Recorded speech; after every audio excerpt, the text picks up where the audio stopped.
Para sahabat Hope Channel Indonesia, kita bertemu kembali pada acara Kamu Bisa episode yang ke-77. Kamu Bisa, karya mulia, bisnis luar biasa. Saya Guntur Siboro akan menjadi host Anda pada malam ini. Topik kita malam ini sangat menarik. Topik kita berjudul Sejahtera Beternak Murai Batu, burung murai batu. Narasumber praktisi kita yang akan menemani kita pada malam ini adalah Bapak Edi Dermawan. Beliau juga pernah menjadi narasumber praktisi kita untuk beternak burung lovebird. Kita sapa Pak Edi Dermawan dari Makassar. Pak Edi, selamat malam Pak Edi. Selamat malam Pak Guntur. Baik, apa kabar Pak Edi? Berada. Terima kasih. Baik, terima kasih Pak Edi sudah boleh bersama kita lagi menjadi narasumber praktisi untuk yang kedua kali. Kemudian narasumber ahli kita akan ditemani oleh 3 orang narasumber ahli. Profesor Dr. Insinyur Salam Aritonang MS. Beliau adalah pakar peternakan dari Universitas Andalas. Selamat malam Prof. Salam. Selamat malam Pak Guntur, selamat malam untuk semua narasumber, selamat malam juga untuk semua pemirsa Hope Channel. Terima kasih Prof. Salam, begitu ceria dan luar biasa. Baik, narasumber ahli kita yang berikut, Insinyur John Lee Warren MP. Beliau adalah pakar kewirausahaan dari Universitas Papua di Manokwari. Selamat malam Pak John Lee. Selamat malam buat semua narasumber, para pemirsa di mana saja berada. Selamat malam. Baik, terima kasih. Ini baju Pak John Lee hampir sama dengan baju saya, kelihatannya coraknya ya. Kebetulan, baik. Narasumber ahli kita berikut adalah Profesor Insinyur Daniel Saputra, Master of Science Agriculture Engineering, PhD. Beliau adalah pakar teknik pertanian dari Universitas Sriwijaya di Palembang. Selamat malam Prof. Daniel. Selamat malam pemirsa, selamat malam semua narasumber. Semoga kita berbahagia. Baik, terima kasih. Terima kasih semua narasumber. Jakarta malam ini hujan. Mudah-mudahan akses internet dari bapak ibu narasumber kita tidak terganggu pada malam ini. Baik, Amin. Kita akan berdiskusi mengenai bagaimana sejahtera dengan beternak murai batu ya. Nanti kita akan lihat murai batu itu burung apa, ternak apa. Sebelum kita akan memulai diskusi kita akan melihat dulu video aktivitas dari Pak Edi Dermawan di Makassar dengan suara burung murai batu yang begitu luar biasa. Mari kita dengarkan.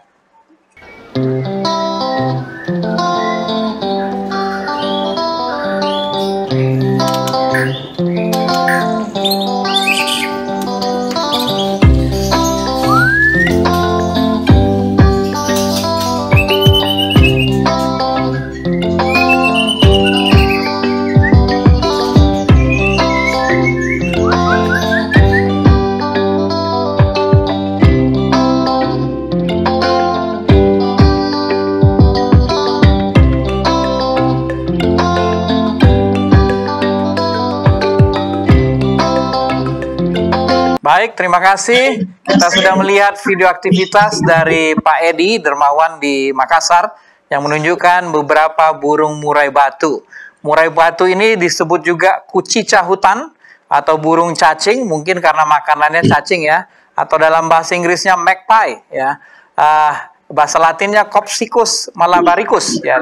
Burung ini dari famili Musisapidae ya, tersebar di seluruh Pulau Sumatera, sepenanjung Malaysia dan sebagian Pulau Jawa dan bahkan Kalimantan. Ya.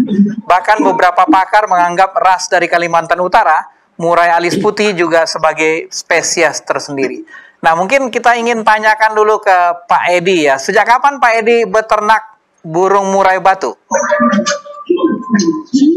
Saya murai batu ini Kalau tidak salah ingat, sejak tahun 2000 sekitar 2011 kalau tidak salah, Pak Guntur. 2011 ya, sudah 11 tahun ya, Pak Iya. Edi ya, luar biasa Untuk ya. mulai beternak 2011. Ini duluan beternak atau memelihara murai batu atau lovebird? Mulai batu. Murai batu. Murai batu ya, baik, baik. Nah ini nilai ekonomisnya dari apa ini Pak Edi? Dari tadi kelihatan burungnya juga cantik ya, tapi suaranya begitu luar biasa. Ini nilai ekonomisnya terutama dari apa? Dari apanya? Suaranya atau badannya atau? Nilai ekonominya untuk murai batu, memang murai batu ini untuk para kicau mania, dia adalah primadona di gantangan, istilahnya itu di bahwa dia adalah kelas teristimewa.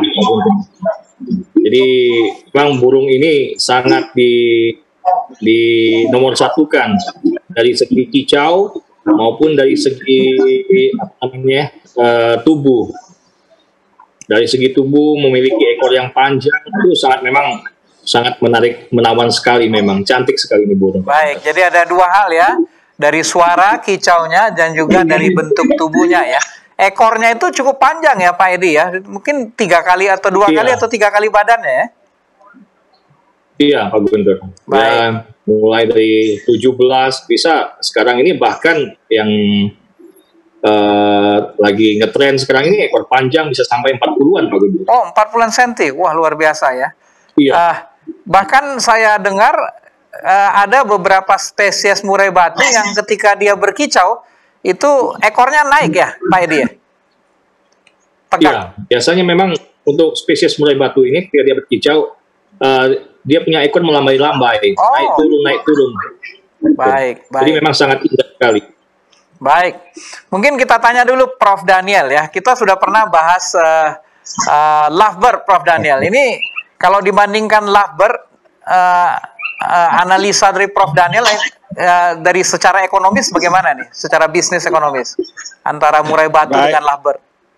Baik, terima kasih Pak Guntur. Tadi dari data-data yang saya dapatkan, burung murai batu ini tadi luar biasa ya. Ada yang bahkan hampir 1 miliar harganya 1 ekor. Itu yang juara-juara ya, yang juara-juara. Sedangkan tadi kalau lovebird hanya sekitar 150 kalau yang juara ya. Jadi ini tadi sudah dikatakan oleh Pak Edi, memang bagi pencinta burung ya, bagi pencinta burung ini merupakan burung yang luar biasa karena harganya juga luar biasa ya. Tetapi tentu tidak sembarang burung, ada teknik pemeliharaan, teknik psikologis dengan burungnya, bagaimana merawat, memberi makanan ya, sehingga burung tersebut bisa menghasilkan kicauan ya, kicauan yang luar biasa, yang bisa mengikuti nada-nada tertentu, yang nada-nada sulit ya.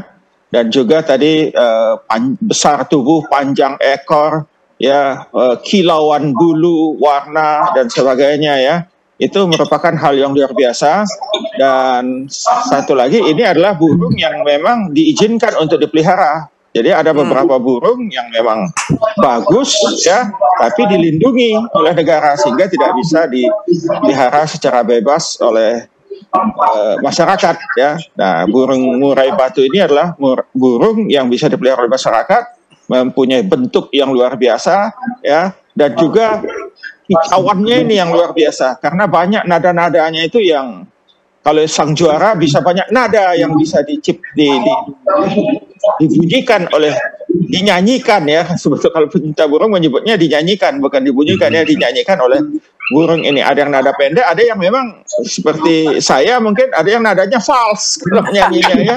Nah, ini burung-burung ini yang memang kelas opera, penyanyi opera ya. Nah, kira-kira begitu Pak. Jadi memang kalau dari aspek ekonomi luar biasa kalau kita bisa memeliharanya dengan baik, menghasilkan juara, manfaatnya juga luar biasa, bukan hanya 1000%, bisa 1.000.000% nilainya daripada harga awalnya.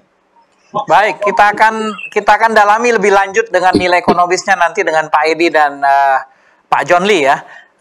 Saya ingin bertanya dulu ke Prof. Salam ya. Dari sisi habitat, morfologis, ini burung murai batu ini seperti apa, Prof? Oke, terima kasih Pak Guntur. Dari habitatnya, kalau melihat habitatnya dia sebetulnya burung liar, ya burung dari hutan kan sebetulnya kan kalau habitatnya ya. Tapi semua bisa didomestikasi kalau sudah jadi dipelihara. Akhirnya yang sifat yang tadinya dia burung dari hutan itu bisa dipelihara. Selama kita bisa memberikan suasana yang nyaman bagi burung itu sendiri, hampir semua unggas dan burung itu hampir sama. Selama kita memberikan suasana yang nyaman, kandang yang bersih, sering dibersihkan, walaupun dia habitatnya berbeda, ternyata buktinya Pak Edi bisa memindahkan habitat yang tadinya di hutan ke di kandang-kandang. Jadi semua kebutuhannya terpenuhi, terlebih pakan dan pemeliharaannya, dan pakannya adalah sesuai dengan kebutuhannya, di mana jenis-jenis pakannya itu adalah dari seperti burung serangga yang pakannya itu makhluk hidup ya, ininya ya, bukan pelet gitu kan, karena dia biasa hidup di hutan, jadi makhluk hidup juga.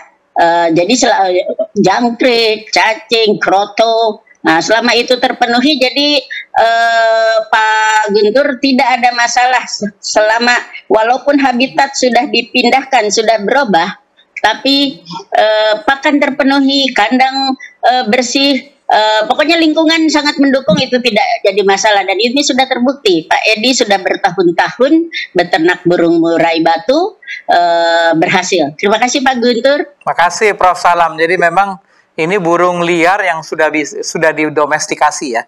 Baik, kita kembali ke Pak Edi. Pak Edi, ada spesies apa saja yang ada terkait dengan murai batu ini? Yang Pak Edi pelihara murai batu apa, Pak? Saya pelihara Medan sama impor ekor panjang yang saya ambil dari imported di Singapura, Pak Guntur. Tetapi untuk di Indonesia sendiri, murai batu ini ada beberapa spesies ya. Yeah. Medan itu bisa dari Bahorok, Tangse, ada juga murai batu Nias, ekornya hitam semua itu.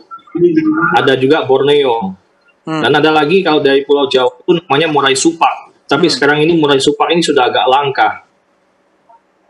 Jadi yang sekarang ini yang kami kembangkan adalah murai batu Medan. Oh, murai batu Medan. Ini benar-benar dari Medan ya, Sumatera Utara ya? Iya. Baik. Kalau Indonesia Timur kelihatannya nggak ada Pak Edi ya? Sulawesi, Maluku, Papua, nggak ada murai batu? Setahu saya nggak ada, kecuali dari Kalimantan, Pak Guntur. Oh, baik. Dan ini nanti, ya, dan ini rencana saya nanti akan berkoordinasi dengan BKSDA di sini. Seperti yang Prof. Salam sampaikan, memang habitat murai batu ini sebenarnya gampang untuk diduplikat ya, karena asalnya murai batu ini pemakan serangga.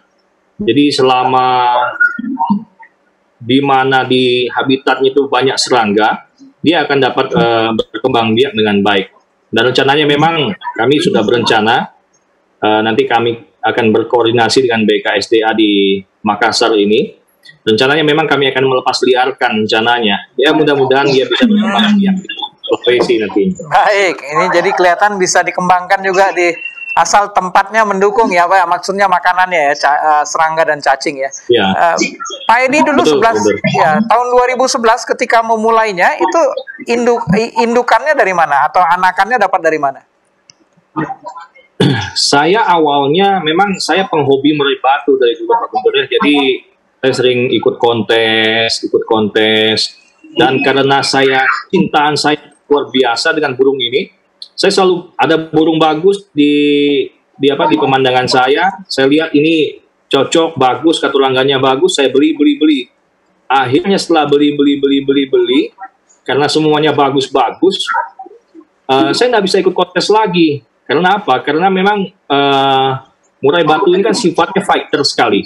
Jadi kalau kita mau mengkondisikan untuk dia pergi ke lomba, dia harus memang disendirikan supaya dia punya tenaga, dia punya sifat fighternya itu terpelihara. Jadi kalau di rumah sudah banyak sekali itu, akhirnya istilahnya kita pemain burung kempos dia. Akhirnya dia punya tenaga drop, ya, karena dia sudah tempur terus di rumah dengan dengan teman-temannya di rumah. Akhirnya saya beli kebanyakan, akhirnya tidak juara-juara lagi. Akhirnya saya lebih baik saya ternak. Jadi yang masih bagus untuk saya pikir untuk di lapangan, saya simpan untuk saya mainkan di lapangan. Yang lain saya ternak. Jadi di situ awal mulanya, Pak Guntur. Baik. Boleh diceritakan sedikit bagaimana beternaknya? Apakah susah, Pak Edi? Sulit nggak? Terutama mungkin dibandingkan dengan lovebird misalnya. Awal-awal memang saya sempat kesulitan, Pak Gunturnya, karena kan memang waktu itu belum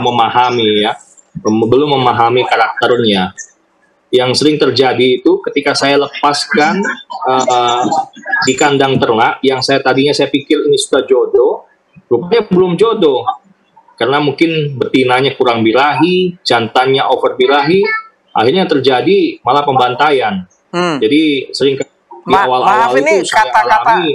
Maaf ini Pak Edi, benar-benar dibantai oleh jantannya, betinanya? Iya, betinanya dibantai oleh jantannya, Pak Guntur. Baik, jadi kalau dibanding lovebird agak lebih susah ya beternak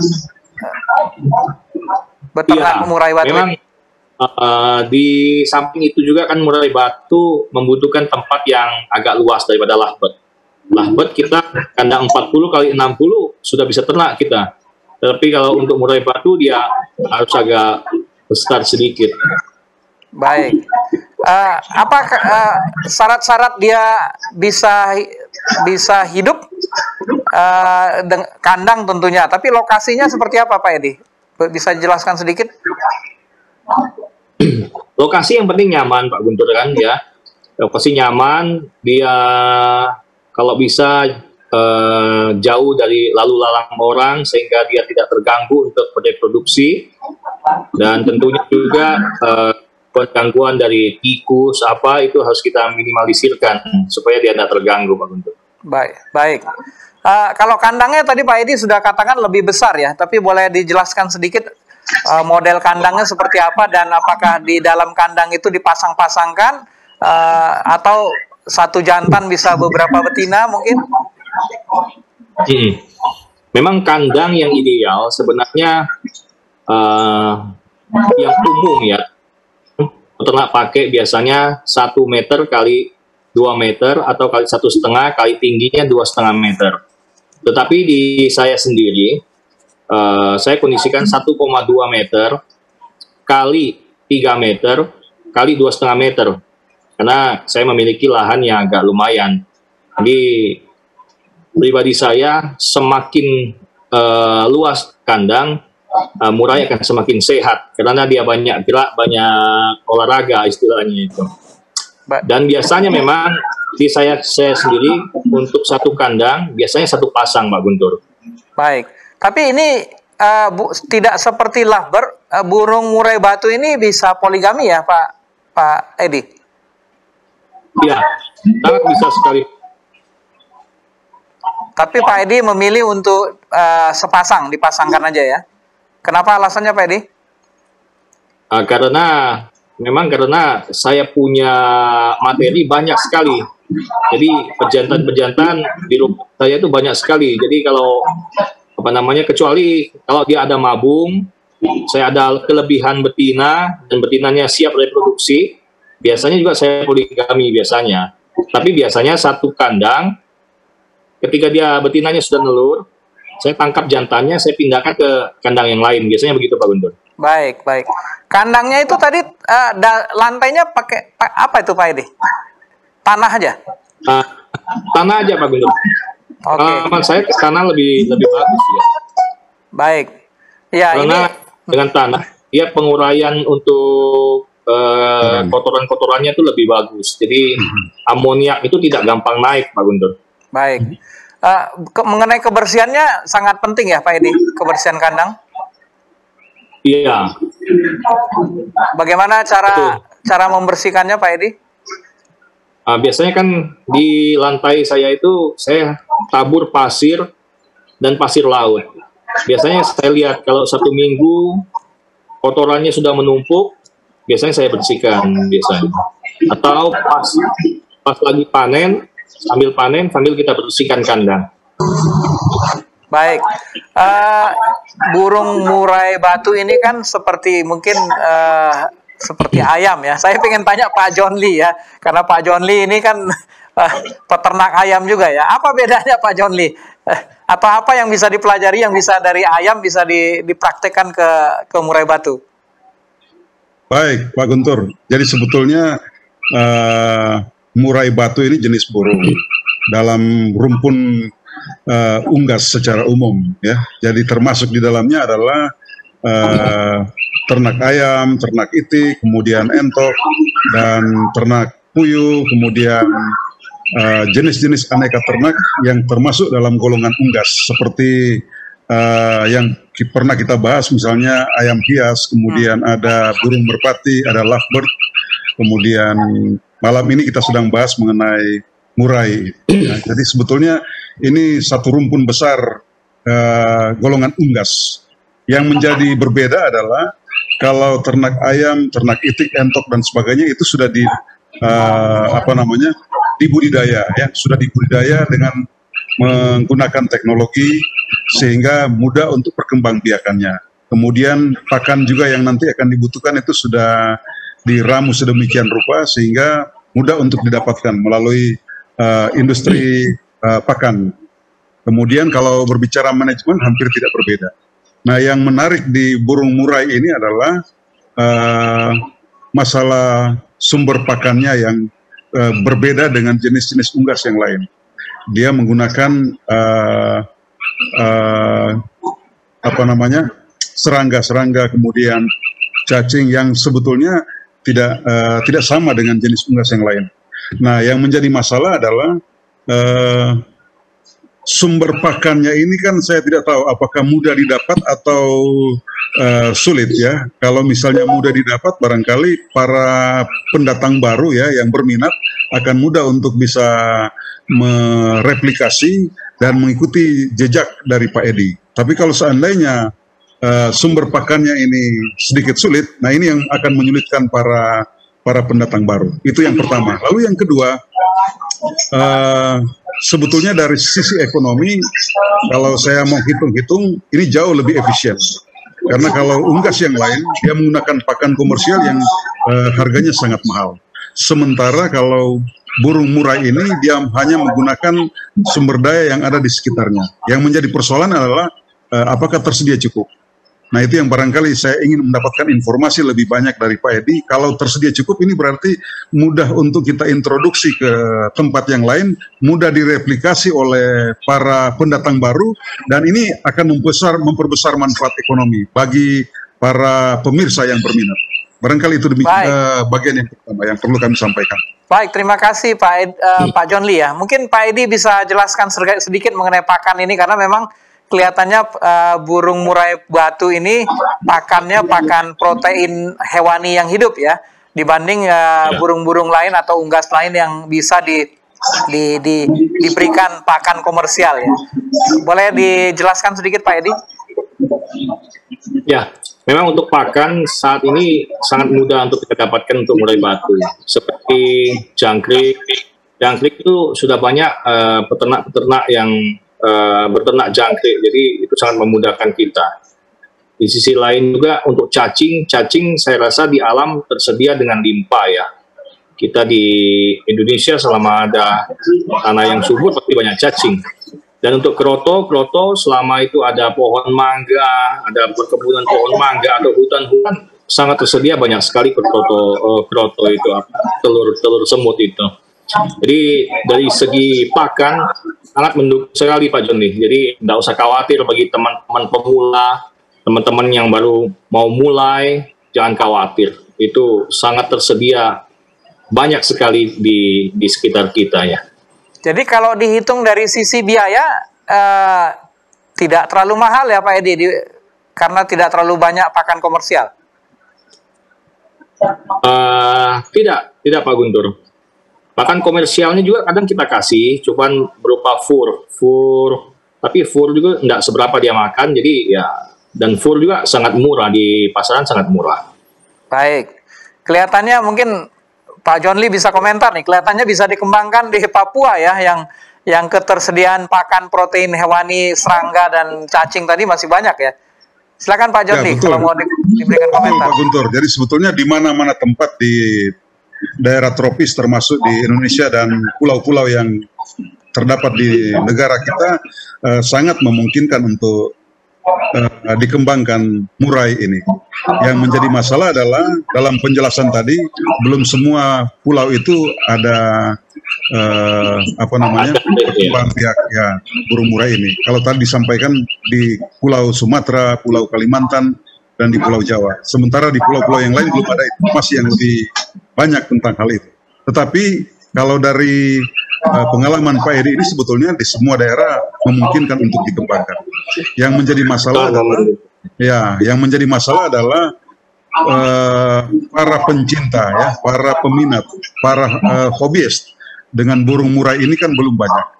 Padahal sebetulnya dari segi peluang ekonomi ini sangat menjanjikan ya. Saya tadi sangat kaget Prof. Daniel menyampaikan bahwa dalam kontes tertentu untuk burung murai ini dengan melihat kecantikan, kemudian bulu yang mengkilat, kemudian panjang ekor, ukuran badan dan intonasi suara yang dikeluarkan, bunyi suara dari burung ini bisa mencapai 1 miliar, itu sangat luar biasa ya. Jadi kalau saja banyak dari antara kita yang mau melirik bisnis ini, saya kira ini akan menjadi sebuah pangsa pasar yang sangat menjanjikan. Dan ini bisa dilakukan, dan Pak Edi saya kira tidak akan segan-segan untuk memberikan informasi menyangkut teknik budidaya, karena kalau saya lihat memang Pak Edi ini sudah menguasai penuh aspek teknis budidaya murai ini. Dan kalau para pendatang baru ingin untuk mendapatkan informasi lebih banyak, saya kira inilah saatnya ya kita bisa menciptakan pasar yang lebih luas lagi untuk burung murai. Demikian. Baik, terima kasih Pak John Lee. Ya, memang itulah kenapa kita meminta Pak Edi menjadi narasumber kita malam ini untuk memberikan inspirasi ya bagi para pemirsa sahabat Hope Channel Indonesia untuk bisa melihat peluang bisa mengembangkan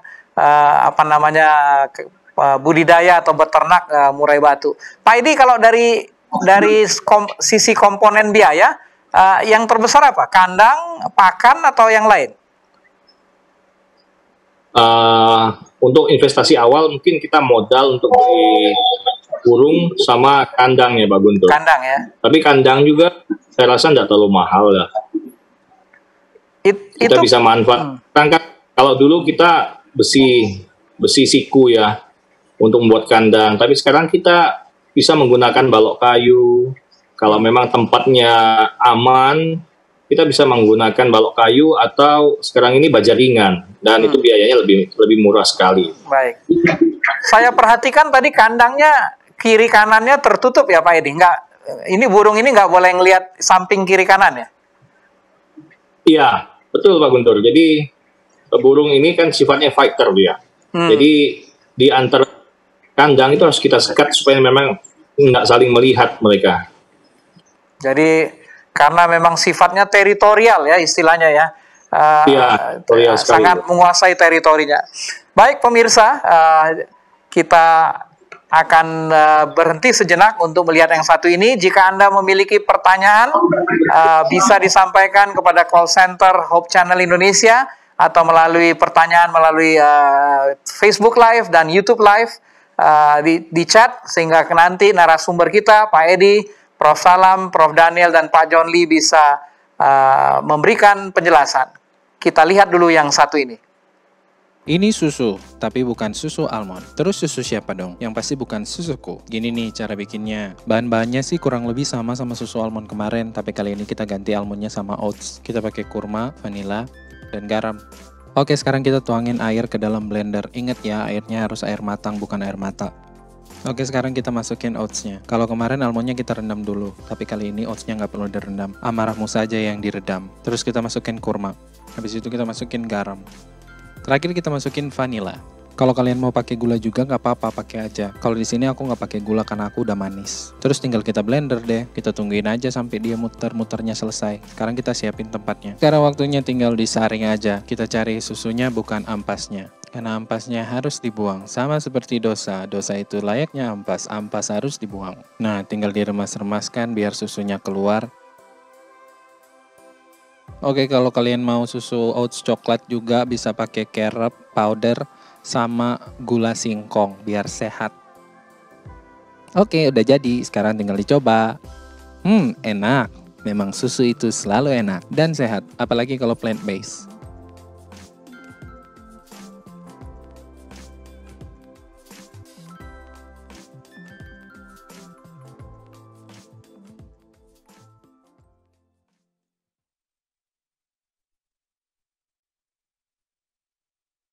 Topik kita sejahtera beternak murai batu dalam acara Kamu Bisa bersama narasumber praktisi kita Pak Edi Dermawan dan narasumber ahli kita Prof. Daniel, Prof. Salam, dan Pak John Lee. Sudah ada pertanyaan yang masuk, kita akan coba baca. Ada 2 pertanyaan yang masuk, kita akan coba jawab. Yang pertama dari Pak Edwin Sulaiman. Beliau bertanya begini Pak Edi ya. Selamat malam, apakah kandangnya harus ditembok dengan biaya besar? Ya, mungkin ini tembok atau kayu atau seperti apa? Silakan Pak Edi. Ini pertanyaan dari Pak Edwin Sulaiman. Ya, kandang murai batu ini memang tidak harus tembok, tetapi kita harus lihat lingkungan kita juga, karena murai batu ini kan secara harga kan mahal ya. Jadi sampai kandang itu gampang dibobol oleh maling gitu. Jadi kalau memang tempatnya memungkinkan di dalam rumah kita bisa menggunakan kayu. Kalau kayu, pakai nantinya pakai kawat atau pakai baja ringan. Baja ringan itu lebih murah. Tapi yang perlu yang diwaspadai ini adalah hati-hati dengan tikus kepala hitam. Jadi karena murai batu ini secara harga memang mahal, jadi ya harus hati-hati. Karena kalau tikus biasa nggak bisa menembus kandang karena kita sudah pasangi kawat erang ya. Tapi kalau tikus kepala hitam ini yang berbahaya ini, begitu Pak Guntur. Baik, jadi yang penting hewan predator seperti tikus nggak bisa masuk ya, begitu Pak Edi ya? Iya, dan terlebih lagi aman dari pencuri Pak Guntur. Baik, baik. Ya, ini kalau pencuri ini memang susah juga ya, kalau dia pikir ini potensinya 1 miliar, memang perlu dijaga dengan baik. Ada pertanyaan kedua dari Rile Silalahi. Beliau bertanya, kalau mau tahu jantan atau betina dilihat dari apanya? Karena lovebird sepertinya mudah diketahui jantan atau betina. Silakan Pak Edi, mungkin bagaimana melihat jantan atau betinanya untuk murai batu? Kalau dia sudah dewasa, sangat mudah sekali untuk dipahami, Pak Guntur. Dari segi tubuh, saya sudah dapat paham bahwa ekor jantan itu lebih panjang dan bodi juga biasanya lebih besar jantan. Tapi kalau dia masih kecil, biasanya kita kalau dari trotolan kita bisa melihat bintik coklatnya itu biasanya lebih besar dan lebih banyak kalau di jantan. Dan biasanya kalau betina itu dia punya paru itu lebih pudar, lebih kelabu. Jangan kalau paru itu tampak. Baik. Kalau untuk lebih mudahnya Pak Guntur, memang lihat kalau bagi pemula lihat yang sudah dewasa. Karena di situ jelas bahwa ekor batu yang jantan lebih panjang daripada. Baik. Kalau dari suara, mana yang lebih cantik suaranya Pak Edi? Jantan atau betina atau tidak tentunya tentu? jantan, tentunya jantan karena variasi suaranya kalau dia jantan dia lebih banyak. Karena kan kalau di alam biasanya suaranya ini pejantan dipakai untuk merayu betina, Pak Guntur. Begitu ya, Guntur. Oke. Saya agak kurius atau pengen tahu ini dilatihnya bagaimana Pak suara ini? Ini apakah genetik atau memang ada latihan tertentu atau makanan tertentu atau umur berapa mulai dilatih untuk bisa berkicau? Memang kalau dia biasanya murai batu ini dia lepas trotol umur 4 bulan 5 bulan sudah mulai dia. Kadang dari trotol juga kalau dia sifat fighternya tinggi dia sudah mulai istilahnya bunyi kecil-kecil, istilahnya ngeriwi.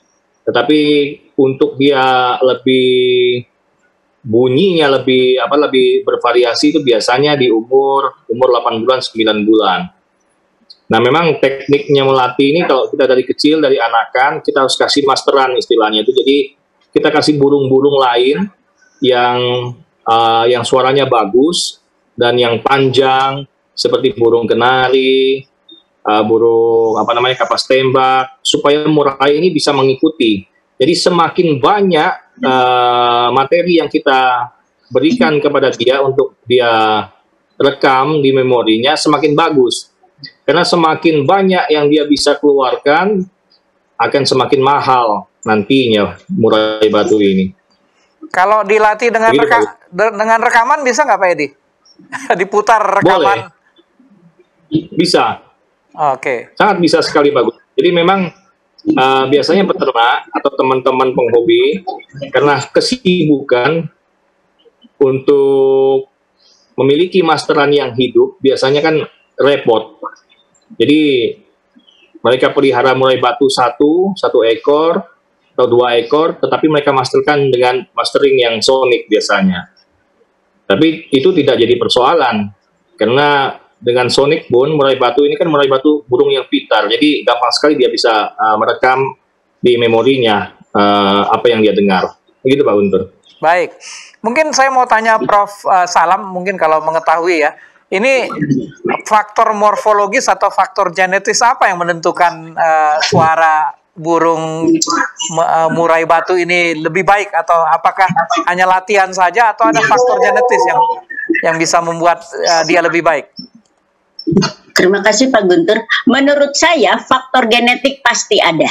Karena bagaimanapun kalau tidak ada faktor genetiknya susah untuk memulai mengeluarkan suara. Tapi karena faktor genetiknya ada, ingat ya selalu performance itu selalu 30% faktor genetik, 70% faktor lingkungan. Jadi genetik dia bersuara ada, tinggal lingkungan, tinggal latihan. Jadi tetap faktor genetik itu ada Pak Guntur. Baik. Jadi burung-burung itu, kenapa tidak semua burung bisa berkicau dengan bagus? Karena memang dia genetiknya hanya ngomongnya burung ya berkicau gitu kan. Tapi yang bisa bernyanyi panjang itu sudah ada genetiknya. Tinggal lingkungan itu yang 70% pakannya bagus, lalu dilatih, dia akan lebih bagus lagi. Itu Pak Guntur. Baik, terima kasih Prof. Salam. Nah, ini menarik sehingga mungkin saya perlu bertanya ke Pak Edi, apa ciri-ciri indukan yang bagus kalau gitu Pak Edi? Supaya tadi yang disampaikan Prof. Salam itu genetiknya bagus, kemudian ditambah dengan pakan dan latihan ya. Apa Pak Edi memilih indukan seperti apa biasanya? Ya, memang untuk murai batu semua memang bisa dilatih, tapi memang betul yang seperti Prof. Salam sampaikan, faktor genetik. Artinya indukannya baik jantan maupun betina memiliki sifat fighter yang bagus ya. Karena burung murai batu ini kan dia petarung. Jadi istilahnya kalau petarung itu kalau di kita manusia itu harus jadi memang mental preman. Jadi mentalnya harus baik. Ciri-ciri mental yang baik itu bisa dari kelihatan sorotan matanya, bulu jagonya istilahnya kita itu kan. Mungkin kalau di manusia itu kumisnya mungkin tebal mungkin ya. Nah, itu Guntur. Jadi sorotan matanya itu tajam. Baik. Seperti kayak mungkin kalau preman itu ya sorotan matanya sangat. Jadi karakteristik fighternya harus baik ya. Ini akan menjadi indukan yang baik ya. Iya. Ya, boleh tahu Pak Edi, ini apa namanya masa produktivitas dari indukan ini berapa lama ya? Dan mulai umur berapa dia bisa menjadi indukan? Umur 1 tahun dia sudah mulai menjadi indukan, Pak Guntur. Tapi memang untuk lebih bagusnya kalau bisa 1 tahun ke atas, 1,5 tahun, 2 tahun itu lebih bagus. Baik. Istilahnya lebih ya mungkin para profesor lebih bisa menjelaskan nanti. Baik, ya sampai umur berapa Pak Edi di tempat Pak Edi sampai umur berapa dia masih bisa menjadi indukan? Dengan perawatan yang bagus bisa sampai 20 tahun bisa, Pak Guntur. 20 di saya tahun ya? Saya sudah ada 10 tahun sudah ada kayaknya. Baik. Dalam setahun ya, berapa? 10 tahun. Dalam setahun berapa kali bertelur Pak Edi? Dia tergantung juga ya Pak Guntur, tergantung lingkungan kita. Kalau lingkungan kita mendukung sangat mendukung. Biasanya murai ini kan masa menetasnya kan dia bertelur menetas 14 hari. Ini tergantung kita juga. Kalau kita hand feeding, artinya kita panen di usia 1 minggu atau 10 hari. Jadi rentang waktu 1 bulan setengah dia akan bertelur lagi. Jadi bisa 10 sampai 9 sampai 10 kali lah Pak Guntur dalam 1 tahun itu. 9 sekali sampai 10 kali. Iya, tapi biasanya sih ada murai batu kan terkendala biasanya kan ada molting dari bulu. Nah, kadang molting juga ini tergantung lingkungan. Kadang kalau lingkungannya kadang dengan iklim yang kadang panas, masuk musim-musim pancaroba, kadang dia lebih cepat moltingnya. Nah, itu tidak bisa diprediksi, Pak Guntur. Tapi dengan perawatan yang baik, dengan tentunya juga ya berkat yang baik, dia akan sangat sering sekali untuk berproduksi. Dan di saya itu rata-rata 1 tahun itu bisa 8 sampai 9 kali 1 tahun itu, Pak Guntur. Dan tiap kali berapa telur, Pak Edi? Nah, ini tergantung, orang Cina bilang tergantung hoki juga, Pak Guntur. Kadang bisa 2, bisa 3, kadang bisa 5 maksimal, kadang 5 kadang kalau bisa ya. Baik. Jadi kalau 8 kali 5 40, kemudian 10 tahun misalnya, waduh 400 ya. Ini kalau begini saya perlu tanyakan Pak Prof Daniel dan Pak Joni ini dengan hitung-hitungan seperti tadi, kira-kira menurut Prof Daniel dan Pak Joni seperti apa nih? Prof Daniel mungkin dulu. Ya, terima kasih. Jadi memang kita kadang-kadang melihat hanya dari sisi yang enak-enaknya, kali 5 kali 10, tapi kan tidak selalu hidup ya, ada hal-hal yang tidak bisa kita duga kadang-kadang terjadi juga pada peliharaan kita, dan juga apa yang kita pelihara itu tidak selalu bisa sesuai yang kita harapkan ya. Karena tadi ini genetik ya, genetik 30% itu juga ada pengaruhnya dan lingkungan. Tapi yang paling pasti sebetulnya dari peternak burung ini hewan ya. Hewan ini amat dipengaruhi oleh emosi kita. Dia bisa membaca emosi. Ya, jadi kalau yang memeliharanya ini emosinya sedang tidak stabil, dia juga bisa terganggu.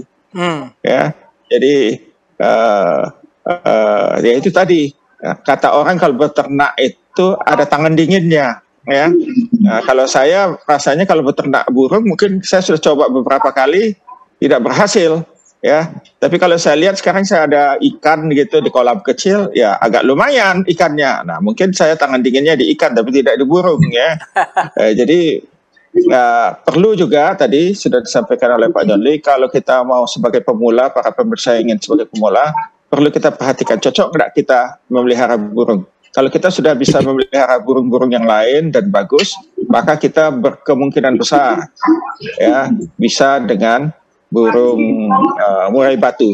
Dan juga burung murai batu ini kita tidak usah cari yang indukan yang juara dulu ya. Karena kalau indukan yang juara harganya juga lumayan ya. Jadi kita mulai dulu dengan yang biasa ya, yang biasa. Kalau kita sudah cocok dalam memelihara ini, bisa burungnya bertelur, bisa besar ya. Artinya kita sudah punya pengalaman ya. Dari literatur dikatakan bahwa kalau kita tidak berpengalaman akan lebih banyak gagalnya dalam memelihara murai batu. Jadi kita mesti latihan, kita pasti yakin dulu, baru kita coba yang juara. Nah kalau Pak Edi kan dia sudah biasa memelihara memang burung-burung juara. Hanya saja tadi katanya burung juaranya karena saking banyaknya, jadi saking saling menutup ya, menutup tadi kegarangan dari burungnya, sehingga dia lebih baik beternak ya. Jadi artinya Pak Edi sebelumnya sudah biasa dia memelihara burung, artinya sudah tahu sifat burung, karakter burung, bagaimana makannya ya, lingkungan ya, dan itulah ya. Jadi emosinya juga sudah seperti bisa cocok dengan burung. Jadi kalau kita ingin memulai, kita mesti faktor psikologis burung ini mesti kita perhitungkan. Kalau saya punya ikan di kolam kecil saya datang mendekat saja ikannya sudah datang ke saya begitu, mau ngajak main begitu ya. Nah itu seperti ini, kalau Pak Edi datang ke burungnya sudah pasti ngajak main. Ya, jadi seperti itu. Jadi ya kita perlu menyesuaikan diri dengan burung kita sebelum kita memulai usaha beternak burung. Kalau itu sudah jadi, ya bolehlah, kita punya modal, sudah jual beberapa anakan kita yang sudah agak bagus, dijual sudah dapat harga, kita punya modal, kita boleh beli indukan yang memang tadi genetiknya ya adalah genetik juara, sehingga nanti kalau genetik juara, maka anakannya ini juga akan mempunyai potensi juara dengan latihan-latihan yang kita berikan. Baik, terima kasih Prof. Daniel. Mungkin Pak John Lee bisa menambahkan dari sisi, dengan penjelasan Pak Edi tadi dari sisi kewirausahaan, kelihatannya sangat menggiurkan ini ya, tapi Prof. Daniel mengatakan ya hati-hati juga. Nah, kalau Pak John Lee kelihatannya untuk unggas-unggasan beliau ini sudah sangat akrab ya. Silakan Pak John Lee, dari sisi kewirausahaan. Ya Pak Guntur, jadi sebetulnya dua aspek yang harus dimiliki oleh para pelaku usaha. Pertama, menguasai keterampilan teknis yang seperti Pak Edi sudah lakukan. Jadi aspek budidayanya ya, mulai dari memilih bibit, kemudian menyediakan pakan, sampai dengan manajemen pemeliharaan. Dia terampil dulu dari aspek teknis. Ya, saya sepakat dengan Prof. Daniel tadi, mulai dulu dengan yang nilai harganya yang tidak terlalu mahal ya. Jadi latihan-latihan untuk 2 bulan, 3 bulan sampai dengan setengah tahun, kalau sudah betul-betul terampil menguasai aspek teknisnya, baru bisa dikembangkan dari aspek bisnisnya. Nah, kalau seandainya dia sudah berhasil dari aspek teknis, tidak banyak gagal, kemudian pelihara banyak yang berkembang dengan baik, kemudian dia tambahkan dengan seleksi-seleksi secara arah ya, arah mau kemana ya. Misalnya kalau ke bunyi yang spesifik atau ke bulu yang cantik atau panjang ekor, itu kita tinggal mengarahkan ke arah mana kita akan kembangkan burung murai itu. Dan kalau itu sudah dilakukan dan tidak banyak gagalnya, maka kita mudah untuk bisa mempromosikan untuk bisa masuk ke dalam pasar ya. Dan dalam pasar itu kita tinggal melihat kira-kira kecenderungan pasar itu kemana. Kita lihat kalau seandainya banyak peminat melihat dari aspek intonasinya, kemudian suara yang panjang, ya kita akan arahkan ke situ. Dan itu mudah untuk kita lakukan. Jadi dua aspek itu. Jadi aspek keterampilan teknis harus dikuasai dulu. Kemudian yang terakhir adalah aspek manajemen bisnis. Nah, manajemen bisnis ini akan menentukan arah bisnis kita kemana. Dan kita mudah untuk menghitung berapa besar yang kita akan dapatkan dari manfaat kita mengembangkan burung murai ini. Demikian. Baik, terima kasih Pak John Lee. Saya pengen tahu dari Pak Edi, kalau untuk pemula Pak Edi, ya kira-kira modal berapa ya? 5 juta, 10 juta atau lebih kecil masih bisa? Untuk pemula ini ya? Minimal dengan kandang, dengan apa, untuk indukan, saya pikir di angka 10 juta sudah memadai. Sudah bisa ya? Tapi yang seperti Pak John Lee katakan, kalau kita memang sudah niat untuk peternak batu ini, memang kita kita harus kuasai dulu. Nah, saya pikir dengan kemajuan teknologi sekarang ini bagi kita tidak salah lagi ya. Kita bisa belajar dulu dari internet ya, di YouTube kita bisa lihat, kita bisa pelajari dulu. Seperti dulu yang saya pelajari ya, ketika saya ingin menggeluti hobi arwana, ikan arwana. Memang saya tidak paham sama sekali, tetapi setiap hari saya pelajari, saya lihat bagaimana cara perawatannya, cara pola pakannya, saya pelajari di YouTube. Dan setelah saya yakin saya sudah paham dengan ilmu-ilmunya, baru saya terapkan. Dan saya pikir di Murai Batu juga begitu. Jadi bisa kita pelajari dulu keilmuannya dengan seksama. Setelah kita yakin bahwa kita sudah menguasai, barulah kita ternak. Tapi yang penting satu hal, kalau kita mau ternak itu harus ada rasa suka dulu. Baik. Ya, jadi suka akan burungnya atau suka dengan uangnya yang besar kan. Memang potensi untuk beternak murai batu ini sangat bagus sekali. Seperti yang saya katakan di awal, murai batu ini adalah burung primadona di setiap kelas lomba. Jadi sampai sekarang sangat berkembang dengan pesat sekali untuk kicau murai batu ya.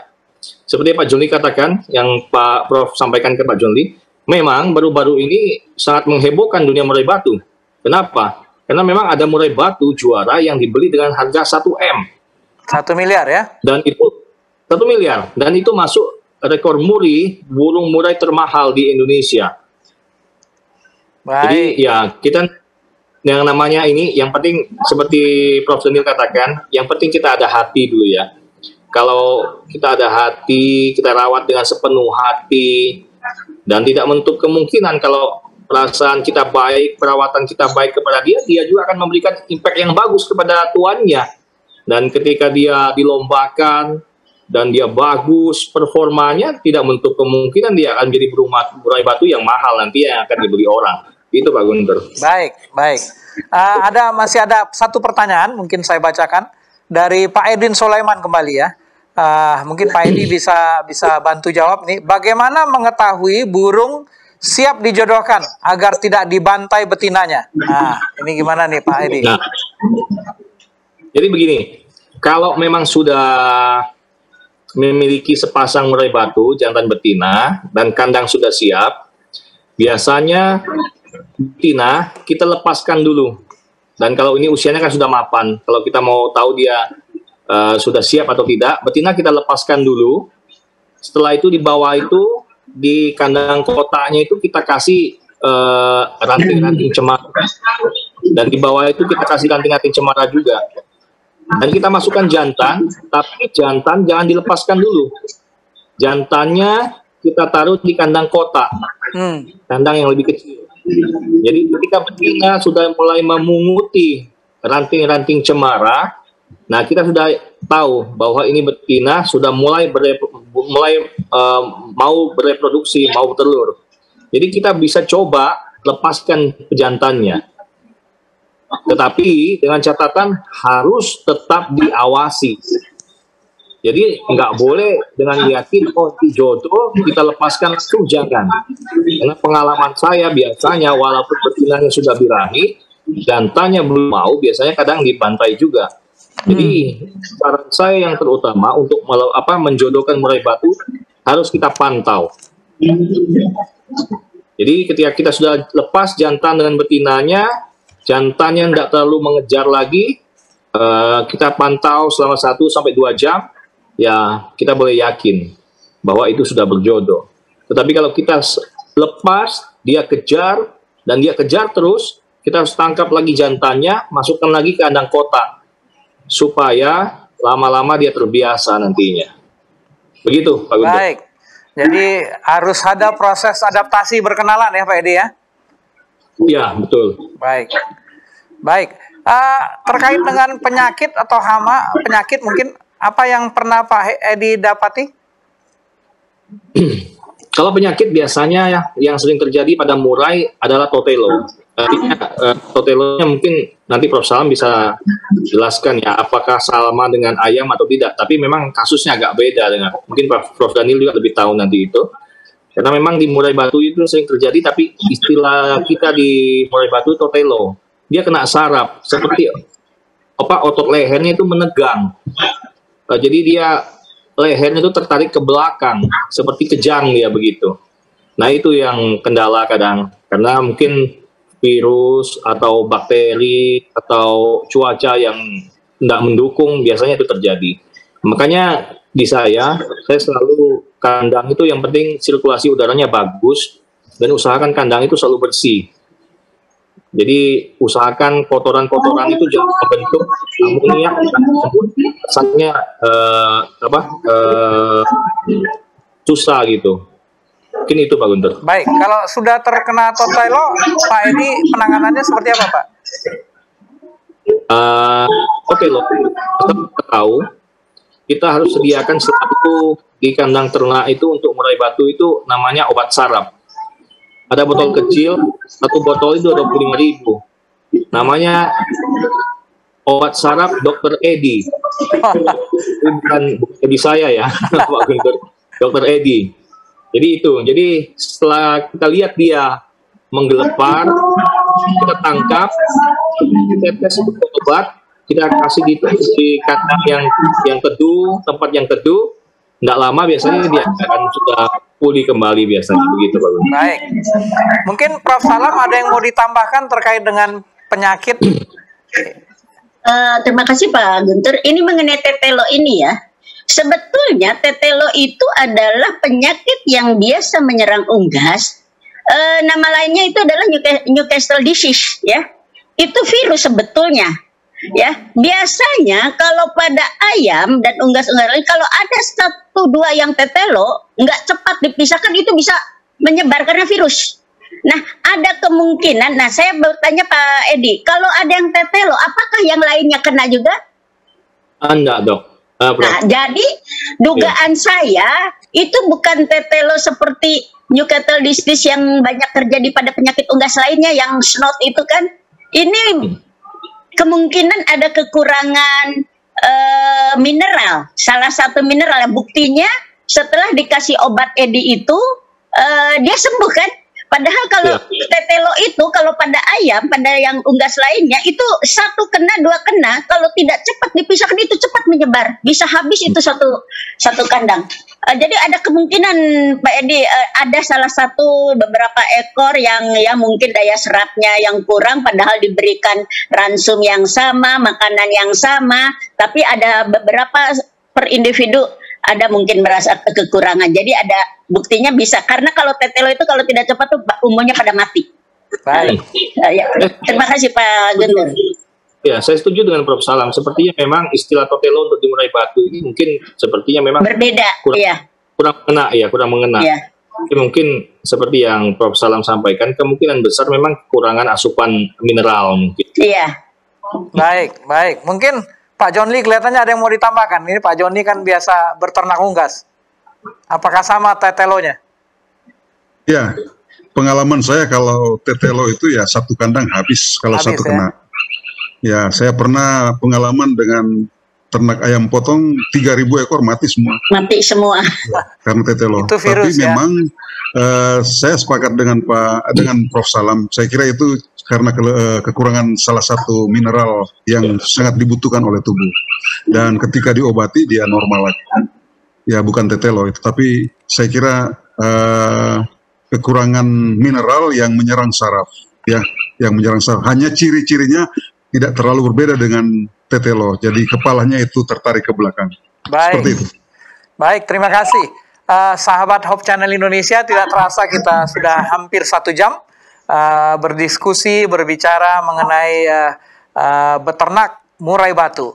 Kita akan segera akhiri sesi kita pada malam ini. Sebelum kita akhiri, saya ingin mendapatkan komentar atau kesimpulan atau inspirasi dari masing-masing narasumber kita.